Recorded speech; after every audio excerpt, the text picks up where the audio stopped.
Bonjour les Casimirennes. Bonjour les Casimirois. On espère que vous allez tous bien et que les voyages ont repris pour vous. Ou que vos projets se structurent et qu'ils vont bientôt se concrétiser. Pour nous, eh bien, l'aventure reprend. Bon, ça a mal démarré pour nous. Oui, à la sortie de l'hivernage, notre beau Bavaria nommé Ticati 3 nous a fait comprendre qu'il avait moyennement apprécié ces 4 mois d'abandon. Pourtant, on a bien pris soin de lui. Oui, on lui a trouvé un endroit protégé des indésirables, à l'abri des agressions météorologiques, dans un cocon bien aéré en bonne compagnie de plusieurs de ses congénères. Mais cela ne lui a pas suffi. Il a manqué de notre présence, de notre joie de vivre. Et de l'aventure de nos voyages. Et oui, Ticati 3 a pourtant démarré au quart de tour, comme content de nous retrouver, hein. Mais au bout de 10 km, sur le chemin de la maison, il s'est mis à ne plus vouloir avancer. Allez, séquence émotion. On vous explique cela dans notre petite vidéo de sortie d'hivernage. Vidéo. Ouais, t'es sérieux là, hein? Bah, il faut. Avec le volant, faut être sérieux. Allez, c'est reparti pour de nouvelles aventures. Exact. Bon, chouchou, tu dois regarder la route là, hein, parce que c'est sérieux, hein. T'es content? T'as repris ton métier de camping-cariste. Exactement. C'est un moment qu'on attendait, hein.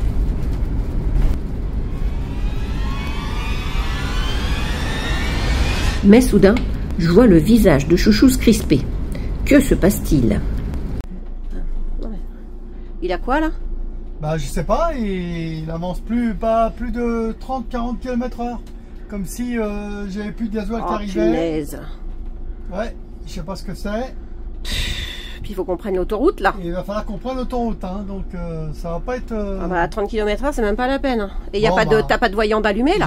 J'ai aucun voyant d'allumé, Non, j'ai pas... Puis là j'ai beau accélérer, hein, ça veut rien savoir. Bon là ça a l'air de refonctionner là. Ouais, ça remarche. On est sauvés. Ouais, on espère parce que... Alors qu'est-ce qu'on a fait? On s'est dit que on s'est arrêté sur un parking, hein. Ouais. On s'est arrêté sur le parking, on a éteint le moteur, on a redémarré et depuis c'est bon, on a de nouveau de la puissance. Bon, là on va voir sur l'autoroute ce que ça va donner, si c'est bon ou pas. A plus. Bon, on a pu prendre l'autoroute et Ticati 3 a roulé nickel pendant 70 km. Et il nous restait plus que à peu près 10 km. On pensait qu'on était tiré d'affaire. Mais... Ah mince, ça recommence. Ah ouais, j'ai beau accélérer, ça, je sais pas, plus de 40. Oh punaise, c'est reparti. Ouais. Bon, écoute, c'est pas grave. On avance tout doucement et puis un peu plus loin, tu vas t'arrêter. On va de nouveau éteindre le moteur, voir ce que ça fait. On a de nouveau éteint le moteur, comme on a fait précédemment. Et puis on a redémarré et on a pu terminer les 10 km qui nous restaient. Alors, envoler tous nos projets pour la semaine de folie qu'on devait passer avec nos petits-enfants, Futuroscope, Aquascope, puis du fou. Quelle déception. Eh oui, on est dimanche et on doit partir samedi matin. Mais heureusement, dans notre malheur, on avait pris rendez-vous avec Fiat pour la révision annuelle.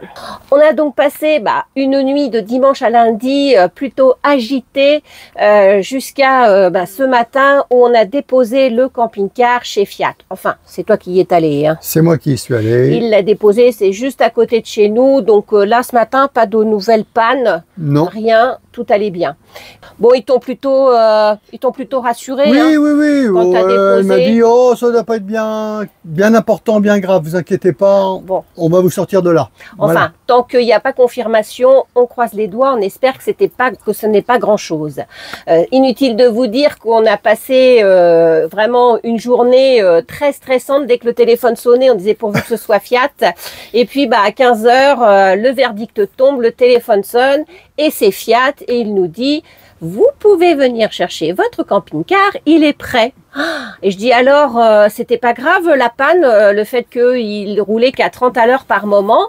Et elle me dit, non, non, ce n'était pas grave, c'était juste une remise à jour. Une mise à jour du moteur à faire avec la valise, hein, c'est ça? Ouais, c'est ça. Et du coup, pour nous obliger d'aller au garage pour faire cette mise à jour, le camping-car, enfin le moteur se met en mode dégradé. C'est comme ça qu'ils expliquent, le mode dégradé. Voilà.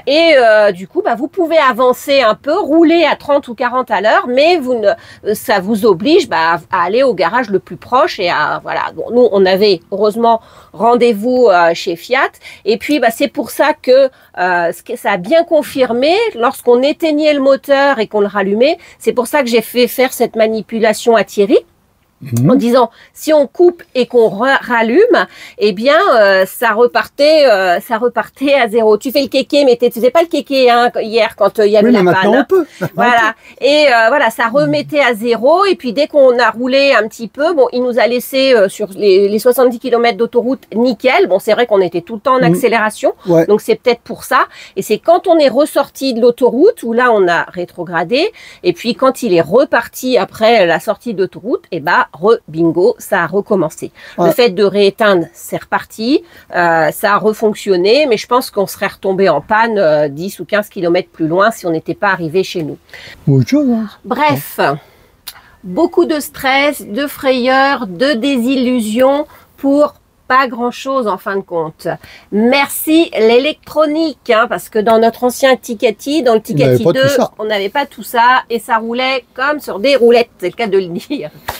Si vous aussi, vous avez connu ce genre de problème, si ça vous est arrivé, eh bien, mettez-nous en commentaire comment ça s'est terminé et puis si vous aussi, vous avez eu des problèmes avec ces mises à jour ou est-ce que vous vous en êtes aperçu ou c'est le garage qui vous l'a dit. Bref, dites-nous comment ça s'est terminé. Allez, on va vous laisser car on a à préparer le camping-car Tikati 3 pour notre semaine de plaisir avec Aubin et Alban, nos petits-enfants. Et puis, on n'a plus qu'à vous dire...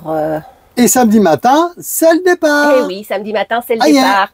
Allez, on va pouvoir profiter de notre Tikati 3 en espérant que tout se passe bien. Yes.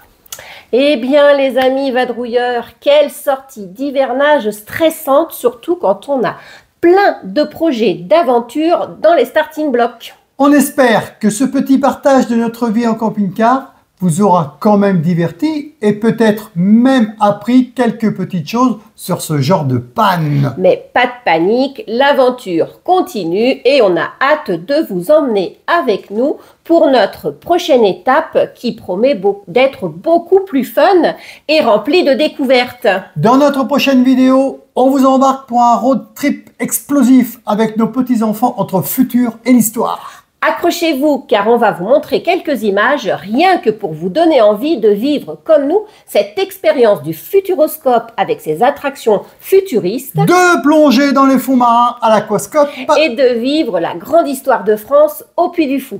Le tout bien sûr en mode les Casimir en vadrouille et en camping-car avec le partage des stationnements. Top pour profiter pleinement de ces aventures. Alors, restez bien connectés. Activez la petite cloche pour ne pas manquer cette prochaine aventure qui s'annonce mémorable. Et bien sûr, si vous avez aimé notre vidéo, pensez à vous abonner. Merci de nous avoir suivis dans nos péripéties mécaniques. Et on vous dit à très vite. Pour des découvertes beaucoup plus palpitantes. Bye bye les Casimirennes. Bye bye les Casimirois.